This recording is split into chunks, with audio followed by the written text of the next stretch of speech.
to this point, and go ahead, Kendall, it's yours. Nice. Well, I'm Kendall. I am an overcomer in Christ, and I've been in recovery, I'd say about 4 years. Unfortunately, it hasn't been consistent sobriety. There was a point where I stumbled back into old behaviors and relapsed, and it was really hard to get back. There were multiple reasons, but I really just took my eye off Christ and stopped hanging out with people in recovery. And being asked to speak, I was for this. I've done some homework and just kind of freshened up on some of the step work I've done in the past. But really, just kind of bringing it to reality. The step work is something I procrastinated on for a long time, and the relapse, it was either going to go one way or another for me. It was either going to boost me to strive for recovery harder, or I was just going to stay, in that darkness, being that, junkie, drug addict loser that I was for so many years. And, looking back now, I'm grateful that God continued to show up in my life and help me get through that trial in my life, and it's really drawn me closer to Christ. And the seventh step, I actually recently just did it again, and there's just so much to it that helps me on a daily basis, just staying in touch with Christ, waking up praying every day. That's something that really sets the pace for me. I encourage you to try it if you don't do it, but just in the mornings, when my eyes open, I hit the floor, get on my knees, and just pray that God can guide me and protect me from the temptations that I'm known to fall back into, those old behaviors.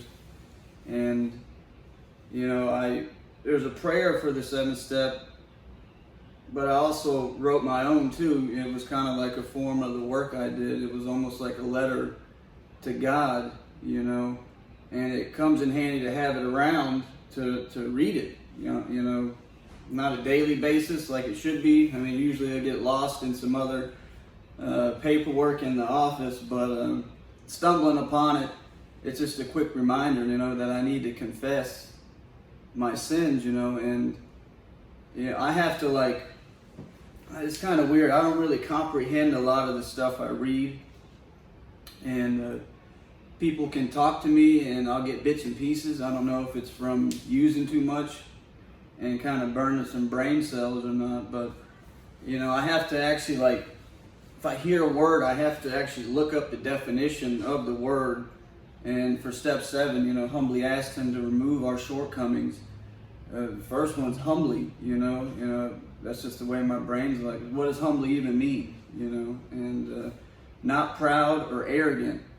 And then, what is a shortcoming? It's a fault or a failure, of meeting a certain standard. And as a Christ follower, that standard, we're trying to live a life that's not full of sin and trying to walk in the light and stay away from the darkness.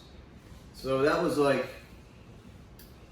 something that I struggle with, to be honest, is changing those people, places, and things. Those are the certain people could lead me to creating more and more shortcomings, more and more failures. And looking back, I get easily influenced, if that makes sense.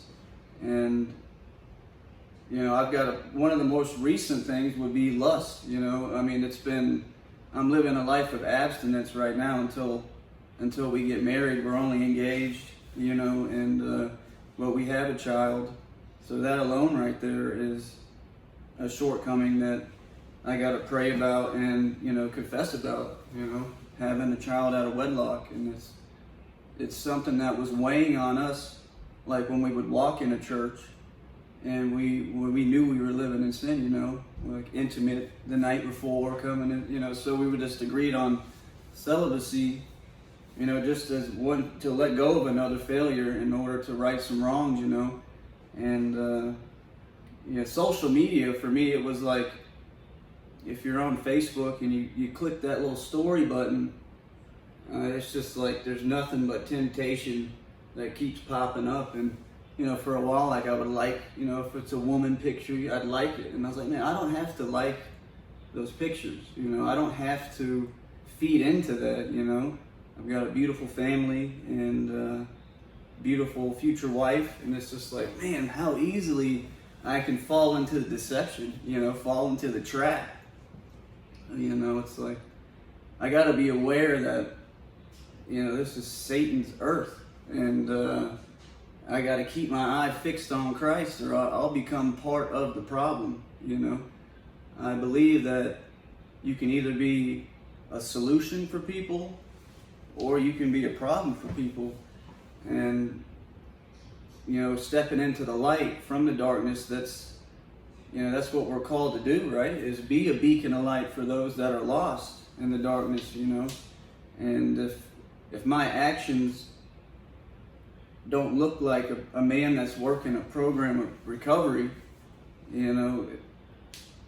what good can I do? I don't want to be a person that's giving back something that's not real, something that's, still doing sinful things behind closed door, but trying to portray that, being this person that's, not living in sin, so it's kind of like you gotta take a step back and like, God, show me what I'm doing wrong, show me my weak areas, because, when I'm weak, He's strong, that's what I read, and I just got to really devote my life to Christ.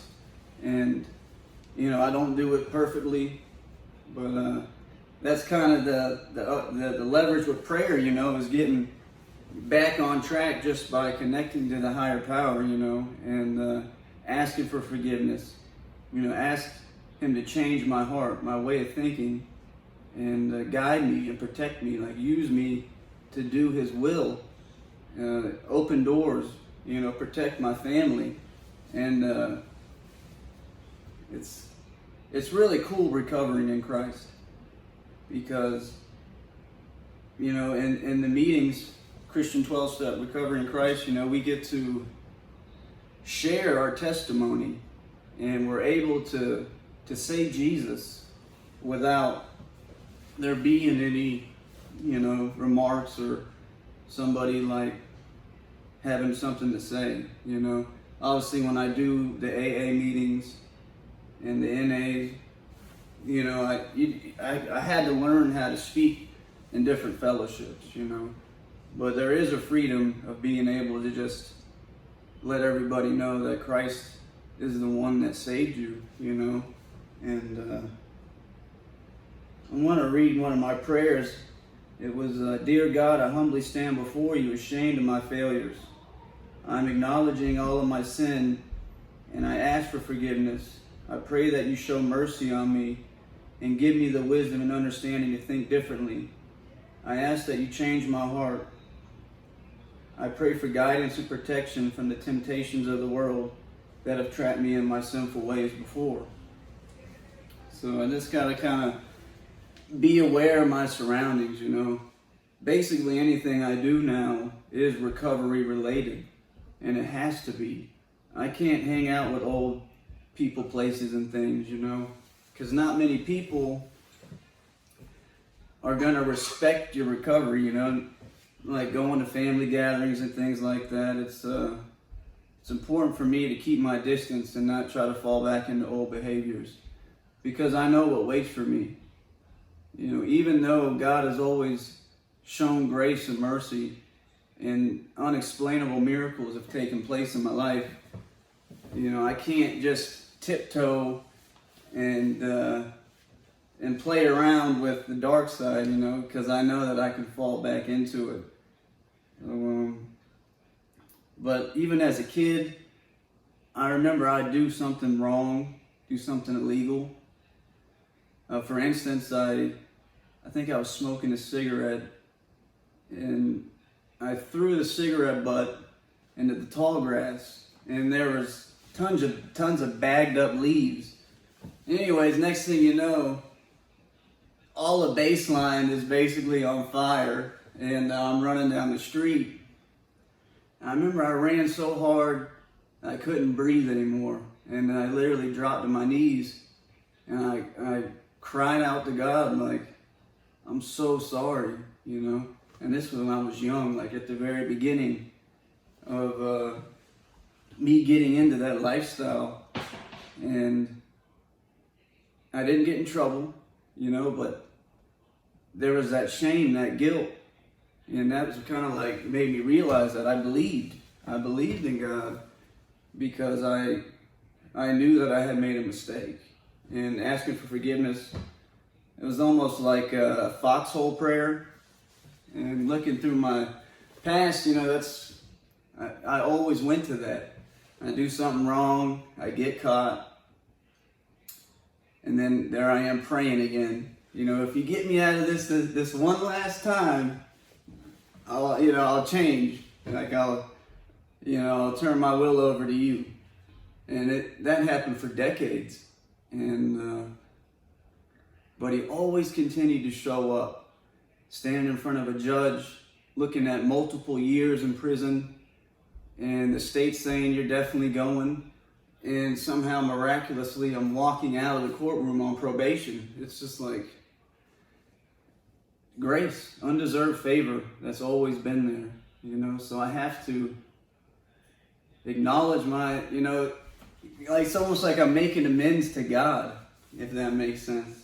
And I got to take responsibility for my actions, and then apologize by not reenacting those behaviors, you know. And I'm just grateful to be in recovery, and I guess I'm grateful for the relapse, you know, because it sparked a fire in me to want to do better, to want to actually get into step work. I was so hesitant and I procrastinated so long. I've had multiple sponsors. I always find a reason to create separation, you know, just excuses to not look at my past, you know. Like step 4, man, I did not like step 4, especially when I had a resentment and I'd get to the end of it to find my part, and there wasn't a part in it, you know. It's like, what do you do with that? Like, I just had to give it to God. Like, I think I recently just finally let go of a resentment, you know, because I was letting it steal my joy. And, you know, we're taught to not let others steal our joy and our peace. So the step work, it's been working, you know. It's surprising how much reading and writing can be helpful for me and, you know, for us. So I strongly encourage it, you know. But how much time I got left? Anybody hear me? Yeah, you got enough. All right, good. Let's see what else I got jotted down.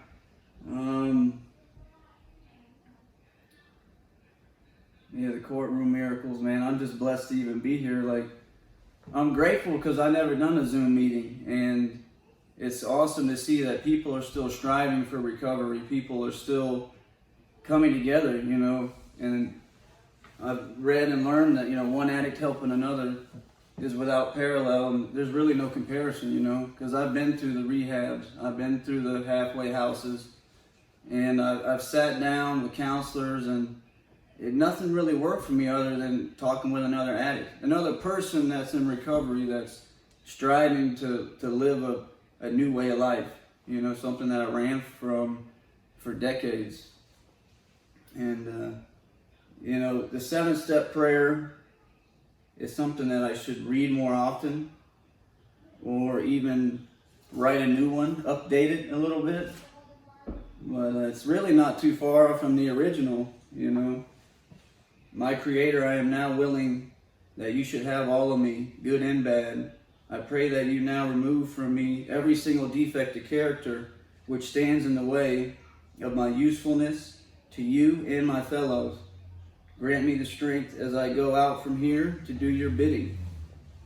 And it's just cool to know that, you know, my higher power loves me, you know, and cares about me, and can give me the strength and the power to give back and help others, you know, but just by sharing my testimony. And testimony, do it again, you know. The point of me sharing my testimony is to let people know that, yes, it happened for me and that it can happen for you as well. You know, my story is no different than anybody else's, you know. So, and I still get shocked when I get asked to speak, you know, because it's like, man, my program of recovery, it's always been like half measures almost, you know. And there's people in this group that warn me in the beginning, like, you can't be bouncing around in all these different fellowships getting bits and pieces because you'll get lost. And that's exactly what happened. But here I am today, you know, finally not doing it my way. And I've actually made a lot of progress, you know. And I'm grateful for everyone that's been a part of my story and doesn't give up on me and continues to speak life into my life. Because without the men and women that are in recovery, you know, I would be lost and alone again, trying to do it my way, which always results in insanity. So that's all I got. I appreciate it. Fantastic. Thank you. Thank you so much, Kendall. Thank you. Thank you, Kendall. Yeah, thank you. Yeah, I don't know. And by show of hands, how many people's journey of recovery has been a straight line?